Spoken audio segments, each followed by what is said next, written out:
Isa pa tong vlogger na ito. Sabi daw, kinakabahan ang DDS kay Tulfo. Tanga talaga. Whether you like it or not, magiging presidente po si Sara. Tanggapin nyo na yan. Hindi po kaming DDS ang kinakabahan kay Tulfo.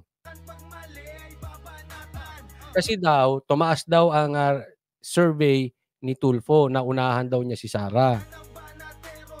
Alam nyo po, hindi DDS ang kinakabahan dyan kay Tulfo. Kayong mga nagsasanib na political forces, kung ano-ano lang naiisip ninyo dahil hindi nyo kayang manalo.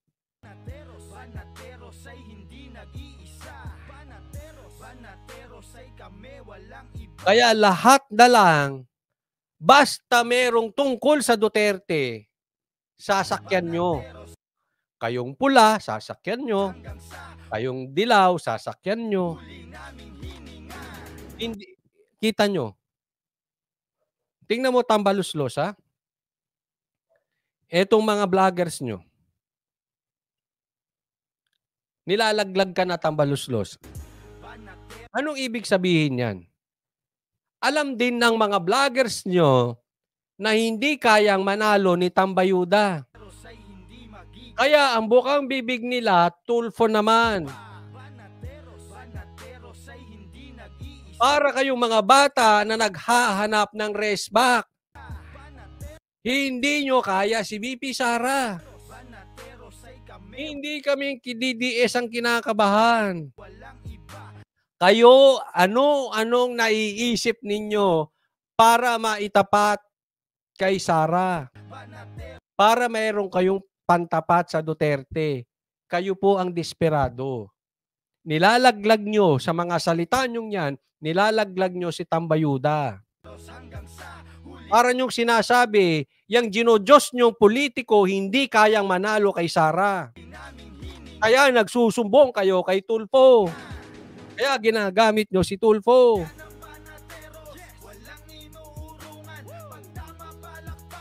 Ba't di nyo ilaban si Sandro? Sige nga, one-on-one. Ilaban nyo si Sandro kay Baste. Kung hindi pinitik...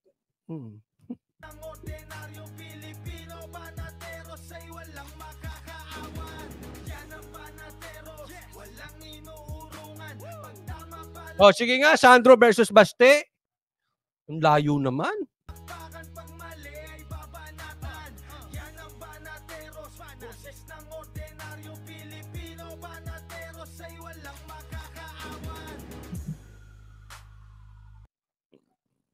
Mga sumbongero itong mga to. Tulfo naman naisip.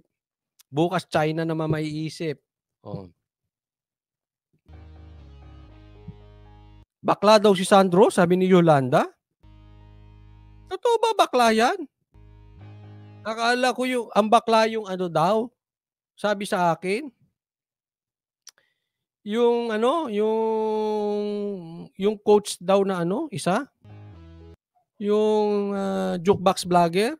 Hindi ko alam. Sabi yan to. Ang gandang title yun, no? Dahil hindi kayang manalo ni Tambayuda bilang presidente. Mga kaalyado, nagsumbong sa vloggers at nagsumbong sa vlogger, dating vlogger, gustong gawing presidente na si Tulfo.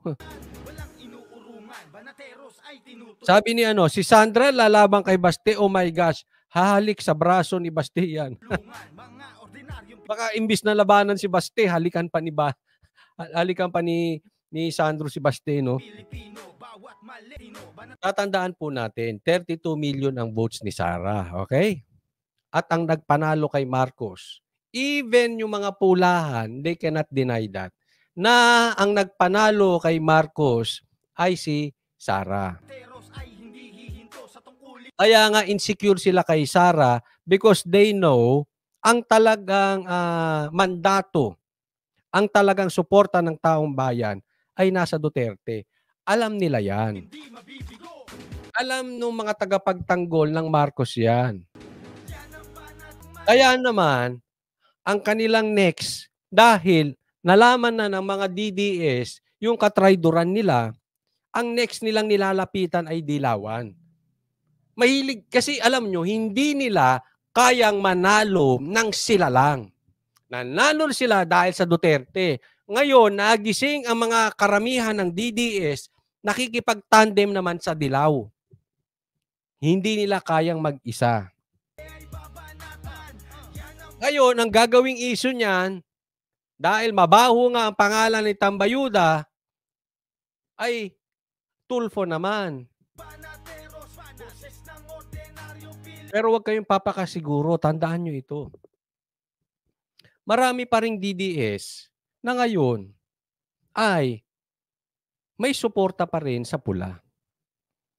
But you cannot be sure yung mga DDS na nakasuporta sa pula will remain na nakasuporta dyan kung bumitaw na si Sara. At ang inyong papatakbuhin ay magsusumbong lang kayo kay Tulfo. Lalabas ang tunay na DDS. Ayaw yan kay Tulfo. Marami talaga ang Duterte. Alam na alam nyong lahat yan. Including the yellows. They know it. So kung ang mga litanya ng mga vloggers na ito ang pinagmamalaki nila si Tulfo, eh, go ahead. Make my day. Masasabi ko lang sa inyo, good luck. Hindi pa kumpleto ang suporta ni BP Sara. Pag talagang lahat ng mga supporters ng DDS ay napikon na, higit sa lahat, pag nahuli na si Tatay Digong, yung mga totoong DDS, mag-start na yan, lumipat. Bibitawan na nila yung unity team na yan. And you will know the real strength of the DDS, especially BP Sara, pag nahuli si Tatay Digong. So go ahead. Huwag nyo nang pagtagalin. Ako, mas malaki pa, tiwala ako. Tandaan nyo to, sasabihin ko ha. Hindi ko sinasabing walang video o walang pakinabang ang video. Okay? Gusto nyo yan, so be it. But ang sinasabi ko lang, mas malaki ang pakinabang ng DDS kapag hinuli si Tatay Digong. More than the video. Kasi po, ang talagang pag-asa ngayon, si Sara. E tingin nyo, mag-i-stay pa si Sara pag hinuli na yung tatay niya at kinulong?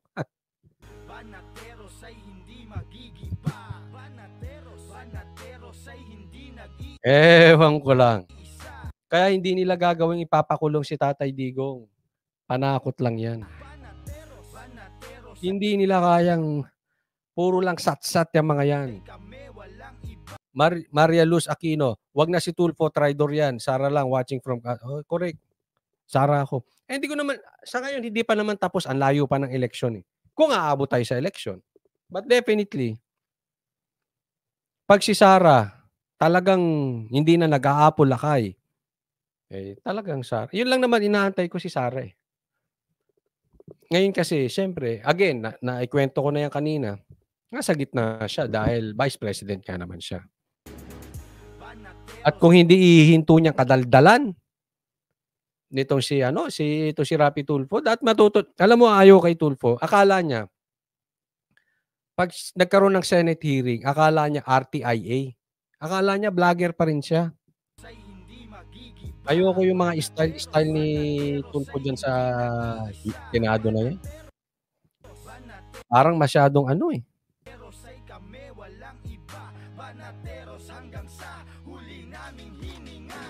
Oh, wag kakalimutan, kasalanan ba ng Davao Police if hindi mahuli si Pastor? O 8% ay 9% sabi yes, 92% sabi no.